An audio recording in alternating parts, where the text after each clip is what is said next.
gamitin yung grace ng Panginoon. Yung grace na yun, gamitin natin sa ating buhay, gamitin natin yung talento natin, at yung puso natin para maglingkod sa Panginoon. So, yun. Yung isa po sa mga example po natin dito is si Apostle Paul. Sino kung may kilala kay Apostle Paul?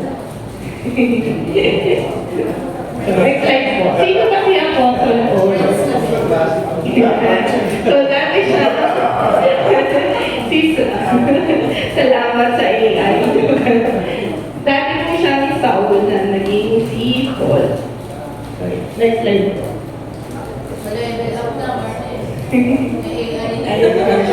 Sino ba si Paul? Siya ay dating si Saul of Tarsus. So, si Apostle Paul ay isang Pariseo. So, kilala po ba natin yung mga Pariseo?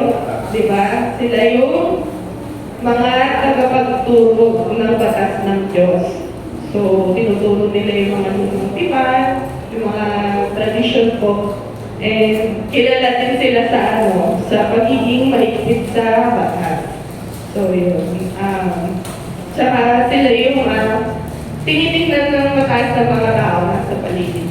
And sila yung mahilig magbaka kay Jesus or laging naninip na kay Jesus. So, yun yung mga Pariseo. Highly trained sila ng Jewish law.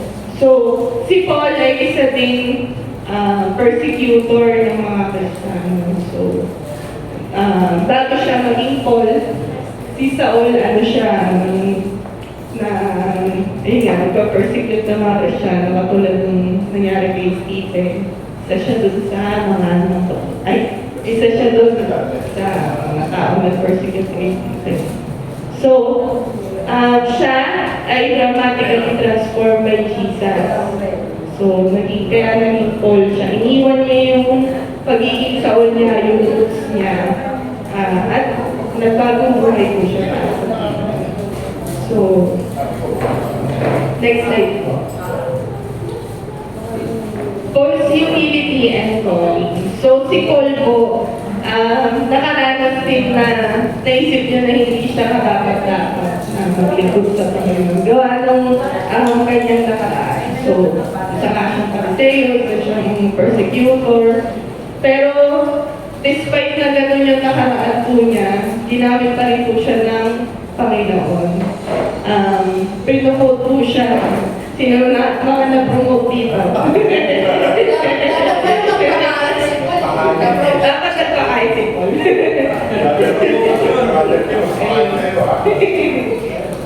Sabi sa 1 Corinthians 15 verse 9, "For I am the least of the apostles, and do not even deserve to be called an apostle." So, grabe yung iisip. Parang minsan parang katulad tayo ni Paul na parang iisip natin na, ano ba ako, deserving ba ako mag-likod sa tao? Pero hindi. Sabi nga doon sa salita ng Panginoon, gagamitin niya tayo kahit ano pa yung nakaraan natin, kahit ano pa yung pagkakasala natin before, babaguhin niya tayo at gagamitin niya tayo para sa kanyang kahalingan. So yun. Ginawa siyang apostle. So ano po ba yung apostle? A sent one or an official messenger. So hindi po ito yung sa Facebook ha. Mensahero po siya. Mensahero po. Hindi po yung messenger. Next slide.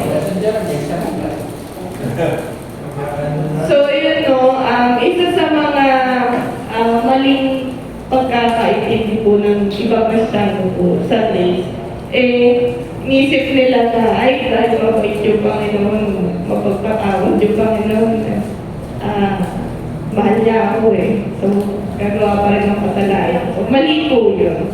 So, dapat po, hindi po natin nilimisuse yung grace ng Panginoon. Sabi sa Romans 6 verse 1, "Shall we go on sinning so that grace may increase?" So, mali po yun, no? Yung iba, ginagawa siyang license to sin. So, dapat po yung grace na binigay sa atin ng Panginoon, huwag natin pong abusuhin po. Bagkus, mamuhay po tayo ng holy. With integrity, sabi nga. So Paul demonstrated the right response, gratitude, devotion, and service. So si Paul, namuhay po siya ng may integridad. Yung sabi nga po kanina, mamumuhay ka ng mabuti kahit wala nating sa inyo. Yeah. Next slide po. So, the sufficient grace. Sabi ni Paul din, yet not I, but the grace of God that was with me. So, hindi kaya ni Paul gawin yung maging apostle kung wala yung grace ng Panginoon. So, ano po ba yung mga grace na binigay sa kanya? Yung grace as ability, ito po yung mga spiritual gifts. Sabi po buksan po natin yung ating Bible.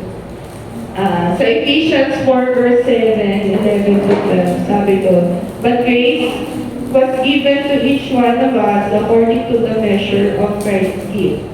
And He gave the apostles, the prophets, the evangelists, the shepherds, and teachers to equip the saints for the work of ministry, for building up the body of Christ. So, yeah. Ano po yung nagagamit natin dun sa mga grace as ability? So, isa po yan ng pagtuturo. So, iba po sa atin ay katulad ni Pastor, siya po.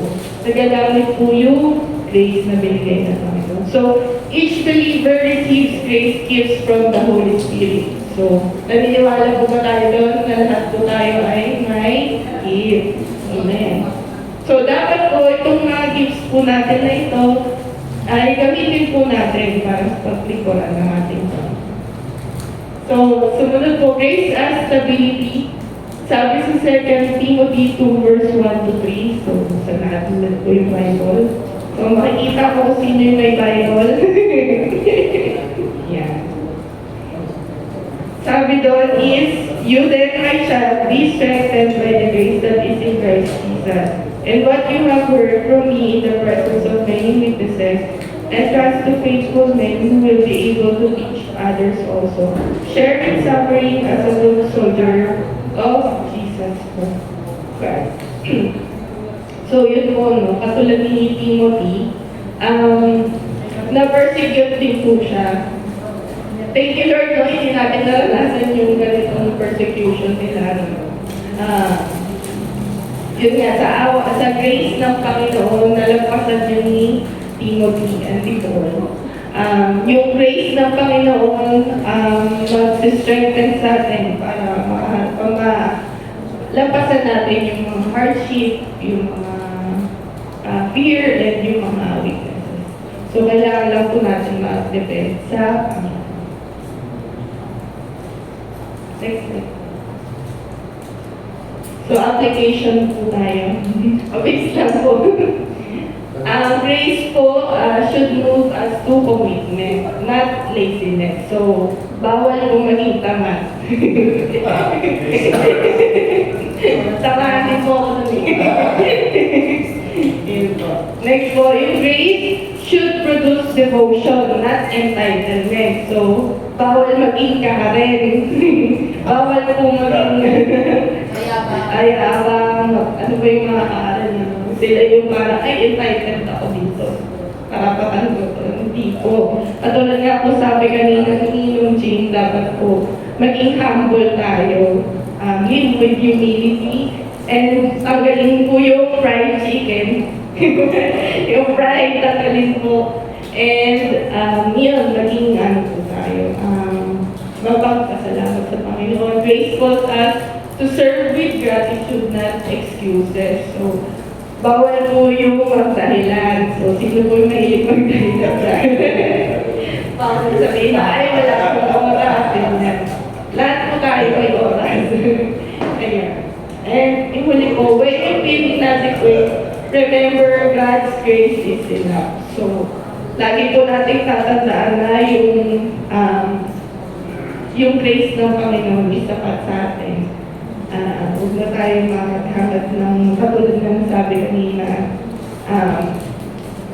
well, huwag natin masyadong hangarin. Di naman masama kung wag lang naman yung nakakalimutan mo na ang Lord dahil lagi mong isip yung wealth ba.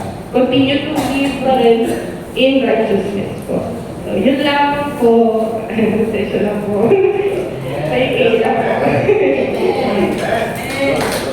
Thank you po.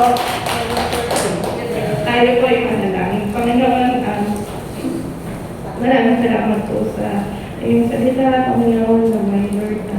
Yung biyaya ng Grace Lord ay